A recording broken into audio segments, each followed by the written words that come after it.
Quería agregar este video, y de hecho como quería agregarlo lo voy a agregar, porque recibí varias consultas acerca de lo que pasaba en la experiencia de Torricelli, ¿no? Torricelli había sumergido, ya lo dijimos en los videos anteriores, cómo fue la experiencia de Torricelli, y también la pude hacer con agua, donde no bajaba nada, pero lo que me preguntaban era, cuando lo hizo Torricelli, que sumergió el vaso lleno de mercurio, lo dio vuelta en una cubeta llena de mercurio, y el mercurio bajó hasta cierto nivel, ¿qué quedaba acá? La pregunta recurrente es, ¿qué queda ahí arriba, no? El vaso estaba lleno, está cerrado y lleno de mercurio. Baja el mercurio, ¿qué queda acá?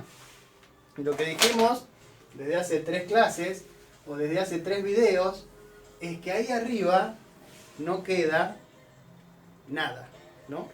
Es un poco difícil de masticar el concepto de vacío, ¿no? De hecho está el concepto de horror vacui, o sea, horror al vacío, ya desde la antigüedad se le decía, ¿no? Incluso en arte pueden buscar lo que en arte horror vacui o el horror al vacío también significa algo, pero nosotros lo vamos a ver desde el punto de vista de la física, ¿no? Entonces, a pesar de la cuarentena, me conseguí esto, una jeringa, ¿no? Una jeringa que yo les estuve hablando lo que era esto se lo puede pensar como un pistón, esto como un pistón, y esto sería el émbolo, o, perdón, esto sería un cilindro, un cilindro, y esto que sube y baja es lo que se llama pistón o émbolo, ¿no? Entonces, ¿qué característica tiene este pistón?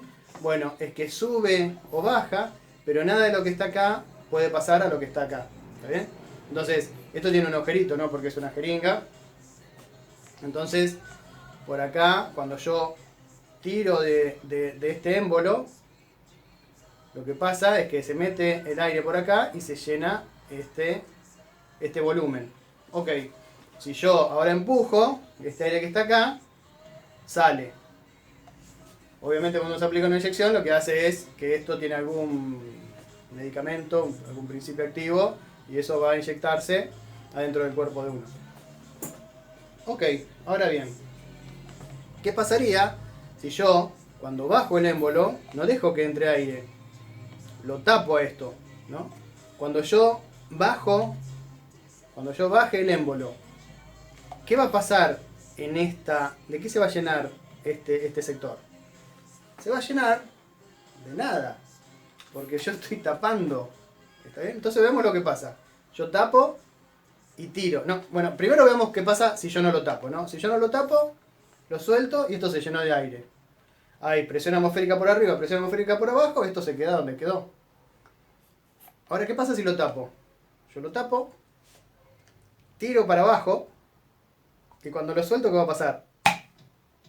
Vuelve para arriba. ¿Por qué? Bueno, porque lo que está pasando acá es que cuando yo...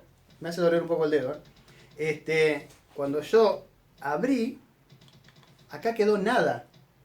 O sea que la presión arriba del émbolo era 0. ¿Y de este lado qué presión tengo? La presión atmosférica, ¿no es cierto?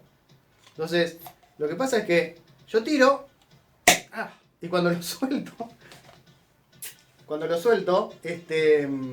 la presión atmosférica lo empuja, ¿no? Entonces, como presión era fuerza sobre área, presión por área es una fuerza. Entonces hay una fuerza importante de este lado. Veámoslo al revés, ¿no? Porque, ¿qué pasa? El peso del émbolo tira para abajo, pero la fuerza que hace la presión atmosférica lo tira para arriba. Y como la fuerza que hace la presión atmosférica sobre esta superficie es mucho mayor que el peso, ¡boom!, lo lleva para arriba. Lo podríamos hacer mejor, podríamos hacerlo para abajo, y que tanto el peso como la fuerza de la presión atmosférica lo tienen para abajo, ¿no? Entonces, se me complica un poco, así, lo tiro para arriba, y golpea bastante.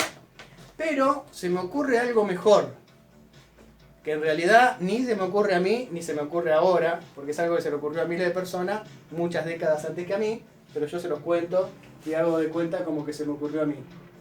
Supongamos que tenemos una botella, ¿no? una botella cualquiera, ¿no? Así. Esto tiene una cosa así. Como todos saben lo que es una botella, ¿no?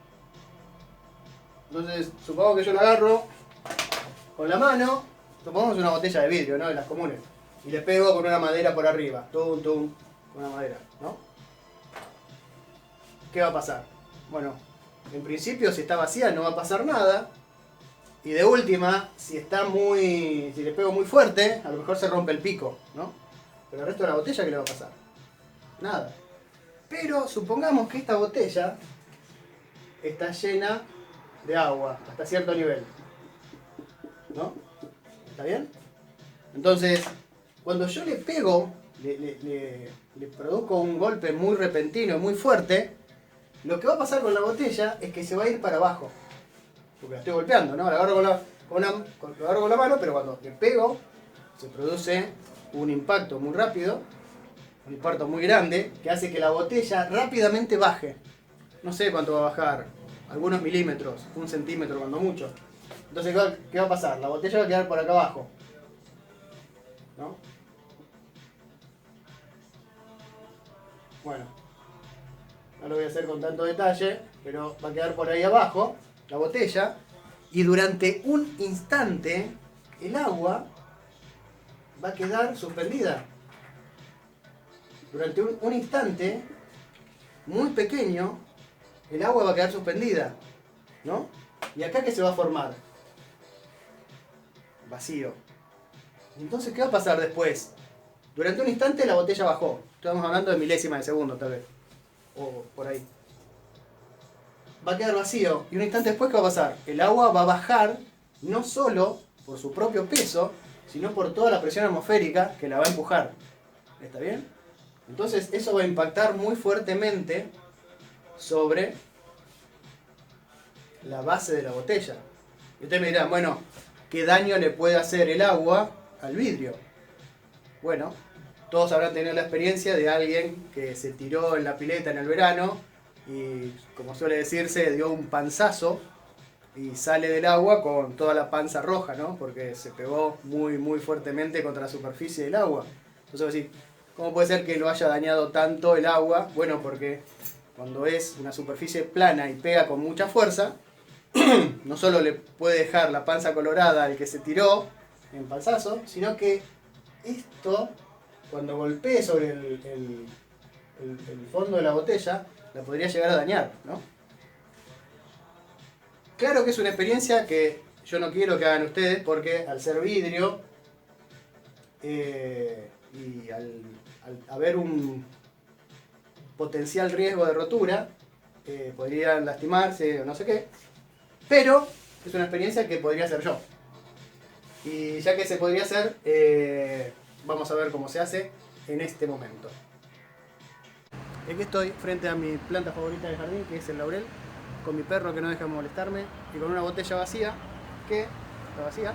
Entonces, por más que la golpee, no se va a romper, y eventualmente, si la golpease muy, muy fuerte, probablemente le rompería el pico. Pero lo que vamos a hacer es ver qué pasa si tiene agua. Pongo agua ahí, más o menos medio litro era lo que tiene esto. Entonces vamos a ver qué pasa ahora si la golpeamos. Voy a poner abajo.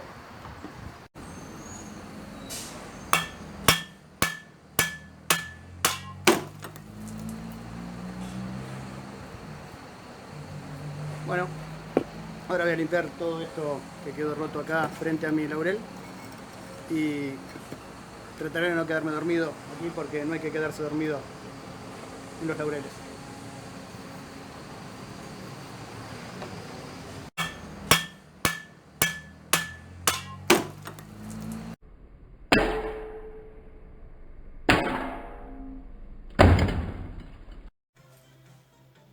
Bueno, ya vimos lo que puede pasar con el vacío y algunas de sus consecuencias un poco destructivas, pero todavía quería decir un poquito más acerca de cosas con vacío y con presión y con cosas relacionadas, Porque la vez pasada hablábamos de lo que pasaba con los buzos cuando se sumergen en el mar o en cualquier curso de agua. Y está relacionado con esto. Lo que yo voy a hacer acá es voy a abrir una Coca-Cola. Coca-Cola. La voy a poner en este vasito. Ahí vamos. La dejo acá. ¿Escucharon el ruido que hace? ¿No? Ustedes están relacionados con... Ya saben que hace ese ruido, ¿no? Entonces, fíjense lo que voy a hacer. Voy a tomar un poquito de esta Coca-Cola.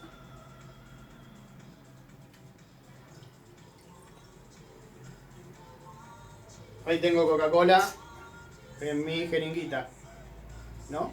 Wow. Entonces, lo que voy a hacer es, voy a tapar acá, ¿no? Voy a tapar acá. Entonces, cuando yo baje, si fuese agua, ¿no? ¿Qué pasaría? Voy a bajar y arriba queda nada. Pero ¿qué va a pasar con la Coca-Cola? Miren lo que va a pasar, ¿eh?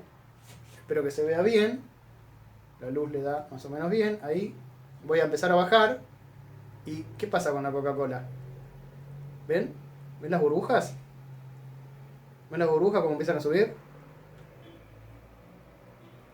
Mientras más abajo me voy, mayor cantidad de burbujas se hacen. Y cuando lo suelto, no vuelve como antes, ¿no? No vuelve más. Antes lo soltaba y ¡boom! Entonces, si no vuelve es porque acá hay algo. Entonces, ¿qué es lo que hay ahí? Es una burbuja, es una es una jeringa muy limpia, así que esa Coca-Cola me la voy a tomar en 5 minutos. Lo que está pasando es que, ¿qué es la Coca-Cola? La Coca-Cola es, bueno, casi todo azúcar con agua, tiene un poquito de cafeína también, y por sobre todo, lo que lo hace agradable, lo que fue el gran éxito de la Coca-Cola, es que adentro tiene esa agua que se dice que está carbonatada, no tiene gas carbónico. Tiene gas carbónico a cierta presión, ¿no es cierto? Está metida a presión en el líquido. Por eso cuando uno lo abre, hace el ruidito característico de la Coca-Cola. ¿Por qué? Porque adentro de esa lata había una determinada presión. Cuando yo la abro, esa presión es mayor que la presión atmosférica, entonces hay un escape. ¿Está bien? Y lentamente lo que va a pasar es que esas burbujitas que estaban chiquititas, metidas en la Coca-Cola, como ahora acá la presión a la que quedó, digamos, vamos a hacer así. Supongamos que es un vaso de Coca-Cola, me salió muy feo. Un vaso de Coca-Cola hasta acá. Entonces, como ahora acá estoy a una atmósfera, las burbujas de a poquito empiezan a salir, ¿no? Uno lo puede ver, se sirve un vaso de Coca-Cola y ahí están las burbujitas que de a poco van saliendo hacia la atmósfera. ¿Está bien? Pero ¿qué pasó en nuestro experimento? Nosotros teníamos la jeringa,